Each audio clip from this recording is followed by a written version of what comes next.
होगा, एक सेठ जी ने राधा रानी से संबंध बनाया था। महाराज, एक सेठ जी थे, उसके घर बेटी नहीं थी, 4 बेटे थे। मन में कामना थी कि एक बेटी और हो जाए, पर महाराज जब ठाकुर की ज्यादा ही कृपा होती है तब जाकर के घर में बेटी होती है, नहीं तो ऐसे ही थोड़ी हो जाती है। बेटे बिना मांगे मिल जाए, पर बेटी महाराज जब हमारे भाग्य हो ना अच्छे, जब ज्यादा पुण्य हमारे खाते में हो, तब जाके घर में बेटी होती है। ध्यान रखना। सेठ जी के मन में था, बोले महाराज बेटे तो हैं पर बेटी नहीं है। सेठ जी एक दिन बरसाने में गए, राधा रानी के दर्शन करके लौट रहे थे, तभी संत ने देखा, बोले सेठ जी रो रहे हैं। पूछा, सेठ जी क्यों रो रहे हो, क्या बात हो गई?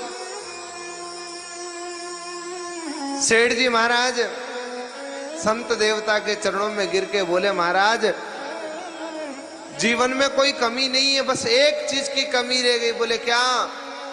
धन की? बोले नहीं, धन खूब है। बेटे की? बोले बेटे भी है। तो कमी किस बात की? बोले घर में बेटी नहीं है, अगर एक बेटी और होती घर में तो खूब आनंद होता। महात्मा ने कहा, बोले अरे दुनिया से संबंध छोड़ो सेठ जी, ऐसा करो कि आज से मेरी राधा रानी को अपनी बेटी मान लो। किसको मान लो? राधा रानी को। सेठ जी के मन में बात बैठ गई। बोले संत देवता सत्य कह रहे हैं कि राधा रानी को बेटी मान लो। आज राधा रानी के सामने जाकर के सेठ जी ने कह दिया, राधा रानी आज से आप मेरी बेटी हो और मैं आपका पिता हूं।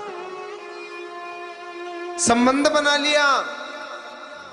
आज सेठ जी ने मैया के लिए कंगन लिए, वस्त्र लिए और मैया को अर्पण किए।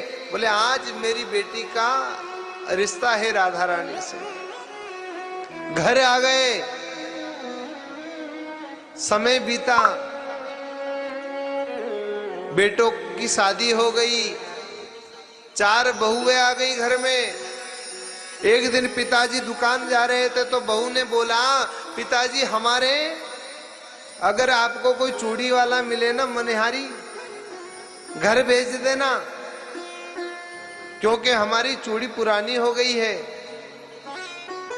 सेठ जी ने कहा अगर कोई मिलेगा तो भेजूंगा। सेठ जी महाराज दुकान पे बैठे थे, मनिहारी आया।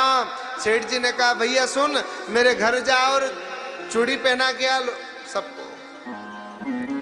मनिहारी घर गया। सेठ जी की जो बहुएं थी, बड़ा बड़ा घूंघट निकाल करके आज मनिहारी ने चूड़ी पहनाई। महाराज चूड़ी पहना करके सेठ जी के दुकान पे आया। सेठ जी मैंने आपके घर पे चूड़ी पहना दी सब लोगों को। ठीक है भैया, कितने रुपए हुए? बोले एक जोड़ी के 100 रुपए। मान के चलो 5 लोगों ने पहनी तो 500 रुपए हो गए। सेठ जी ने कहा कि 5 लोगों ने कैसे पहनी? भैया हमारे घर में तो 4 बहुएं हैं, और अगर एक एक ने एक एक खरीदी हो तो भी 4 खरीदी होगी, ये 5। बोले नहीं नहीं, मैंने 5 जोड़ पहनाई। घर पे फोन लगाया सेठ जी ने, अरे बहू बेटा कितनी जोड़ चूड़ी पहनी है? बोले पिताजी 4 जोड़, हम एक एक सबने पहनी। अच्छा, अरे क्यों झूठ बोलता है? तेरे नियत में खोट आ गई। भाई एक जोड़ी चूड़ी के ज्यादा पैसे क्यों लगा रहा है? ये ले 400 रुपए पकड़ और अपने घर जा। आज मनिहारी बोला, सेठ जी मैंने सच कहता हूं, मैंने 5 जोड़ चूड़ी पहनाई, 4 जोड़ नहीं पहनाई, और मेरी कोई ज्यादा कमाई नहीं है, थोड़ी सी कमाई है। आप कृपा करके मुझे 500 दो। आज सेठ जी ने डांट फटकार करके भगा दिया उसको, जाए यहां से, आ जाते हैं, आज के बाद मत आना मेरी दुकान की तरफ। मनिहारी चला गया दुखी होकर के। आज सेठ जी दुकान पे बैठे थे, संध्या का समय हुआ। आज दिया अगरबत्ती करके दुकान को मंगल करके घर पहुंचे। सेठ जी ने भोजन किया। जैसे ही रात्रि में अपने कक्ष में सोने के लिए गए, आज सेठ जी को नींद आ गई। जैसे ही नींद लगी तो महाराज एक दृश्य देखा। आज क्या देखा?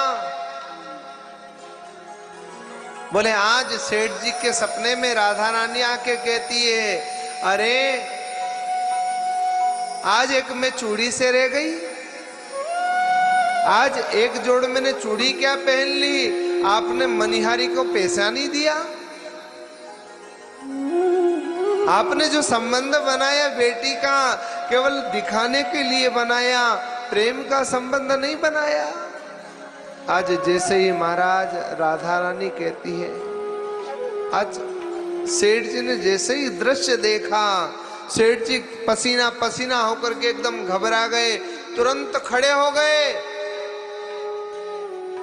और सेठ जी के दोनों आंखों में से आज आंसू की धारे बह रही है। आज रो रहे हैं, हे राधा रानी, मैंने जो संबंध तुझसे बनाया ना वो निभा नहीं पाया। आज कहीं न कहीं मैंने संबंध तुझसे निभाया नहीं। मैंने अपने बहुआ की तो देखी, पर अपनी बेटी का याद मुझे कैसे नहीं रहा। मैं अपनी बेटी को कैसे भूल सकता हूं। आज महाराज सेठ जी खूब रोते हैं, खूब रोते हैं। आधी रात में दरवाजा खोला और बाहर जाने लगे, मैं जाऊंगा। आज बेटों ने कहा, पिताजी कहाँ जा रहे हो? बोले, अरे आज मेरी राधा रानी ने चूड़ी पहनी और मैं उसके पैसे नहीं दे पाया। मनिहारी उसके पैसे, मैं भी जाऊंगा और मनिहारी के पैसे दूंगा। सेठ जी के बालक बोले, अरे सवेरे दे देना, रात में कोई जरूरत। बोले नहीं, मैं अभी दूंगा। मेरी राधा रानी बहुत बुरा मान गई है, मैंने उसको पैसे नहीं दिए। आज महाराज सेठ जी नहीं मान रहे हैं। आज खूब रोक रहे हैं पर मान नहीं रहे। बोले नहीं, अरे मेरे को तो चूड़ी देने जाना है, आज पैसे देने जाना है। आज सेठ जी महाराज निकल करके मनिहारी के घर गए। आधी रात को दरवाजा खटखटाया। मनिहारी ने दरवाजा खोला। बोले, सेठ जी आप और इतनी रात्रि को मेरे घर क्यों आए? क्या बात हो गई? आज सेठ जी उस मनिहारी के चरणों में गिर गए। मनिहारी तू धन्य है, तू धन्य है जो आज राधा रानी ने तेरे हाथों से चूड़ी पहनी। तू धन्य है, तेरी किस्मत धन्य है। आज दोनों चरण पकड़ लिए। मनिहारी कहता है, अरे सेठ जी आप मेरे चरण मत पकड़ो, अच्छा नहीं लगता है। महाराज उस मनिहारी के पैसे दे करके वो सेठ जी सवेरे ही होते बरसाने आ गए। और आज कहते हैं दुनिया का संबंध खूब निभा लिया, खूब निभा लिया। अगर कोई सच्चा संबंध निभाना है तो अब तो केवल राधा रानी से निभाना है, दुनिया के संबंध नहीं निभाना चाहिए। दुनिया के संबंध नहीं, ये राधा रानी की कृपा है, उसकी कृपा है।